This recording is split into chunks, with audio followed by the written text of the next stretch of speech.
637, Nashville's Morning News on Super Talk, 89.7 WTN. Welcome on into the program, and welcome Jonathan Fahey on the Newsmaker Hotline. Jonathan, always great to have you on. I don't know if you know this, Jonathan. Of course, you are in Virginia, right? Like Washington, D.C. area. Right.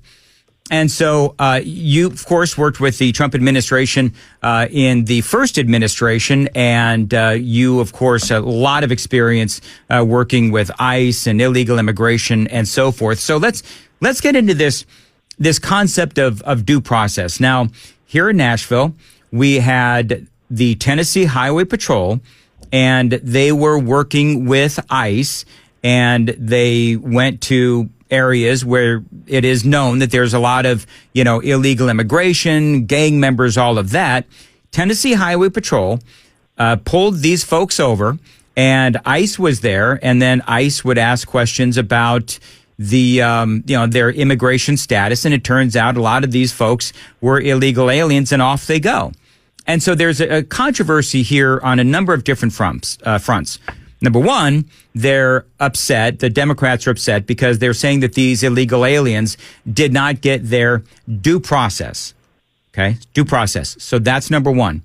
Number two is this came up in a conversation yesterday about something called a 287G, which I guess is a formal agreement between the federal government and local authorities to work together to try and find illegal aliens and deport them. Can you, number one, let's talk about the due process, because we keep hearing this from the Democrats that these illegal aliens are not getting their due process, but it seems to me like they're not necessarily entitled to due process because of the fact that we have this expedited removal thing that Obama started.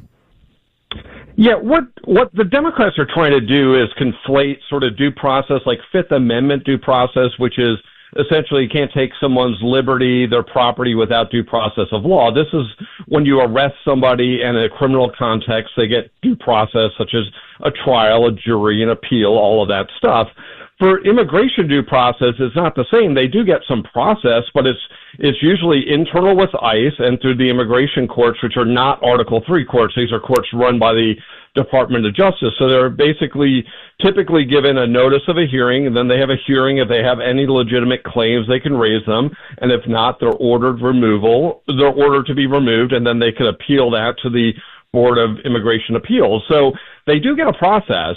And when all these people are talking about due process, when they talk about Maryland man and stuff like that, it's like he had a process. He actually went through the immigration courts, was ordered removed, and then the judge said he can't get removed to El Salvador, but the fact he was ordered removed. So all of these people are getting, I shouldn't say all, I don't know necessarily, but it seems like all of these people are getting the process they're entitled to. They're not entitled to a trial in an Article III, which is like a standard federal court, but they do get processed before they're removed.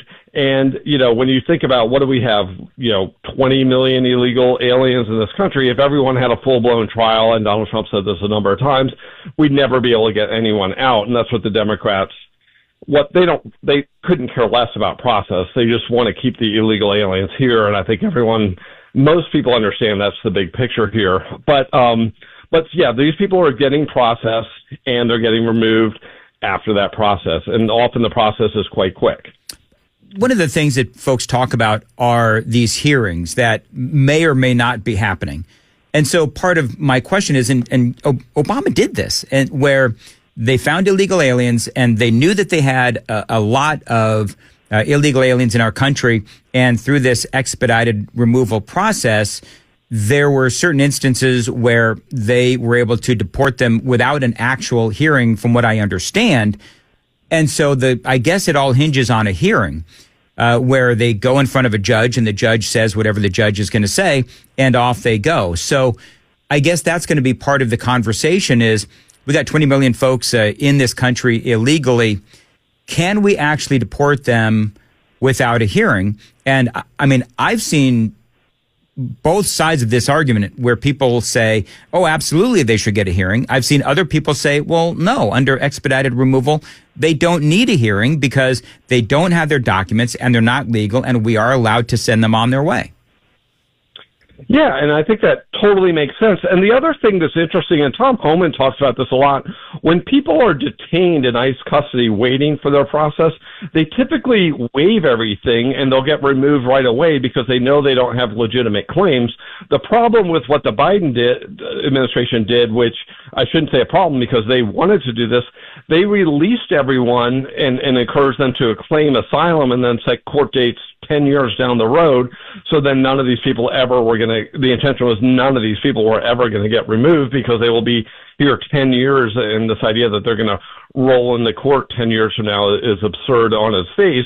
But the idea was just to keep these people in. So yeah, people can be removed quickly, but a lot of things Donald Trump is doing, which the Democrats fight at every turn, it's things like Remain in Mexico. It's things like the, Alien Enemies Act, which enables them to take large groups of the most dangerous people and remove them quickly. And it's amazing to me that the Democrats are fighting on that. You think they'd at least give in on criminal gangs or something like that, but they don't yield an inch on this issue.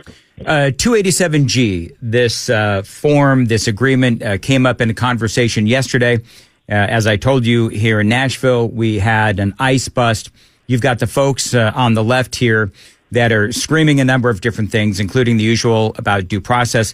But this conversation of a 287G did come up, which basically, from what I understand, a 287G is a formal agreement between a city or a county and the federal government to formalize an operation. Talk a little bit about what that 287G is. Yeah, this is a great program, and it's kind of funny that, there are individual agreements between, ICE and these usually like local jails and sheriff's departments, which essentially allow these deputy sheriffs or people working in the jails to do certain ICE functions, maybe serve administrative arrest warrants, do some research if somebody's an illegal alien and things like that. So it's really a force multiplier. They're actually, in essence, sort of deputized to work with ICE. But it's really an effective way to get the criminal aliens out because typically they're done with local jails. And, of course, another area where the Democrats, even people in jail, they want to get released rather than deported. So these are really effective. And the Biden administration was, they were losing 287G membership during their term, and I think Trump has brought, another several hundred localities into this program, and it's really a force multiplier, and there's nothing at all that should be controversial about this because we've always done it in the sense of you have like DEA task force that have local law enforcement on them, and they work together, and it's really the best way for law enforcement to work because a lot of times the people on the ground are these local law enforcement that know maybe who the illegal aliens are, know who the gang members are. So that having them work with ICE is much more than just a force multiplier. It enables them to get the most serious criminals out of the country. And like I said, typically these are people sitting in a jail that they're helping remove from the country. And the fact that Democrats oppose this or this is even remotely controversial is astonishing to me. Well, so part of the storyline here is no one on the either the Republican side of the aisle or from the governor's office or from the Tennessee Highway Patrol, they have not put forward an actual 287G agreement formally. So that is one of the things that the Democrats are saying. But what I would say in response is yes, but we have an entire state legislature that have passed laws, here in the state of Tennessee, that we are to cooperate with immigration authorities. So at the federal level. So this is going to be an ongoing conversation. The lawyers and the judges are going to have to figure out all of this. But speaking of judges, I saw this headline and it was alarming from a couple of days ago. Federal judge orders President Trump, the administration, to immediately resettle 12,000 migrants. Now, I'm going to get your perspective on that coming up. Got to check the roads real quick on WTN. As your weather today, it is going to be a high of 76. We've got thunderstorms on the way as well. Your complete forecast is coming up on Super Talk 99.7 WTN. Jonathan Fahey joins us. All right, so Jonathan, headline from Fox News: federal judge orders Trump administration to immediately resettle 12,000 migrants. Okay, so how do How do we do that? Number one. And number two, is it safe to say that all of this stuff is just going to go to the Supreme Court? I think a lot of this will go to the Supreme Court, and on this particular issue, it's like what the U.S. refugee resettlement program, which these people were presumably vetted already and were people in the process of coming here as refugees as part of this program. And the Trump administration said no. These were people that were vetted during the Biden administration, saying no, our national security trumps this. We also have, there's a fiscal burden of all of these people, and that comes first, and that's under the discretion of the executive branch to make these calls. And I think they're on pretty strong footing here. I think that where it hurts them is these are people that had already been sort of pre-approved, so that helps them. But I think, when you look at the first Trump administration, when he banned people coming from certain countries, they call it the Muslim ban, but It was really just certain countries, that was upheld by the Supreme Court, ultimately allowing him that discretion. And the point is, he has the discretion, or the executive branch has the discretion in these areas. And even if a judge like this judge or these judges on some of these Trinidad Aragua cases and things like that, even if they don't agree with his assessment, they have to defer to his assessment. So if his assessment is a danger to our national security or danger to our foreign policy, a financial burden, even if they don't agree, that's his call to make, and that's the argument he's going to make. So I think ultimately a lot of these get sorted out in the Supreme Court, and a lot of them will come out in his favor. But the big picture here, which it's still a win for the administration to the extent it shows not only people here illegally, but people that want to come here illegally, that the Trump administration is going to use every tool it has to remove illegal aliens. So it's going to have it does have a tremendous deterrent value in and of itself. And we've seen that at the border where, what are the crossings down 95+%, just since Trump's been in office. So ultimately it's a win, but it just shows he's going to use tools, and maybe he'll have to go to Congress on certain things or use other tools. But ultimately that's what they're doing. They're focusing on keeping illegal aliens out, keeping people that are threats to public safety out, and focusing on the American people's safety. And, I think they'll continue to do that, even if they have a few setbacks in the courts. There's another one, and in our final few seconds here, federal judge in Denver issues an injunction against Trump's Alien Enemies Act removals. So basically, because I'll be honest with you, Jonathan, I'm losing track of all of the different judges that are utilizing lawfare to block this administration.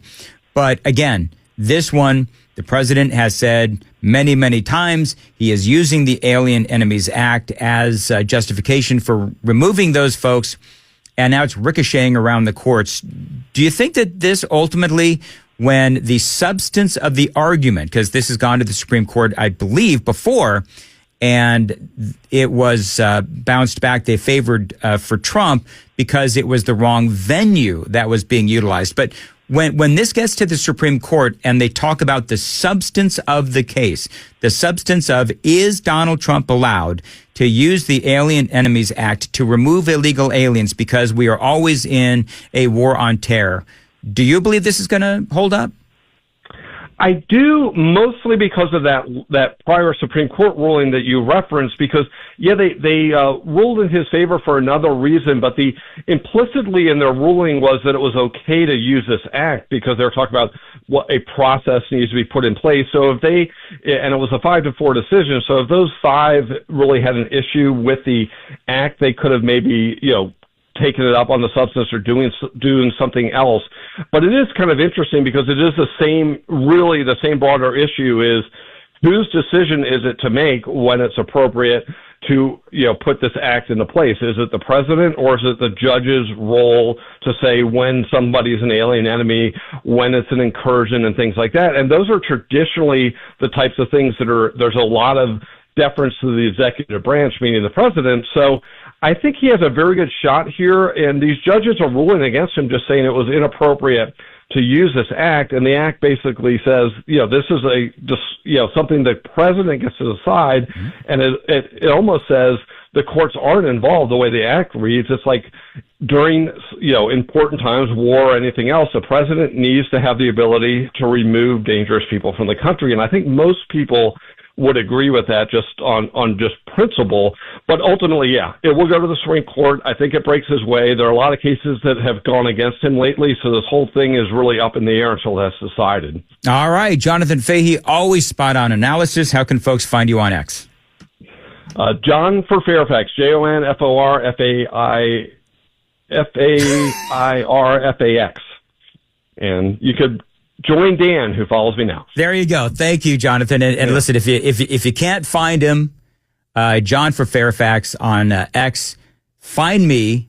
I'm easier to find at Dan Manda Show, and find Jonathan Fahey there. All right. 6:53, Nashville's Morning News on W. Just so we're clear, I have trouble spelling Fairfax too. Joan, how about you? When you lived on the East Coast, did you have problems spelling Fairfax? No, it was F-A-I-R-F-A-X. There you go. It's not that difficult. I know. Just first thing in the morning it is. I felt bad for Jonathan, so I was trying to throw him a bone. Moving right along. All right, what's coming up? So we'll tell you what Metro Nashville council members are demanding from city leaders, and also the first trade deal announced by President Trump. We've got that and more coming up here at 7 o'clock on Super Talk 99.7 WTN.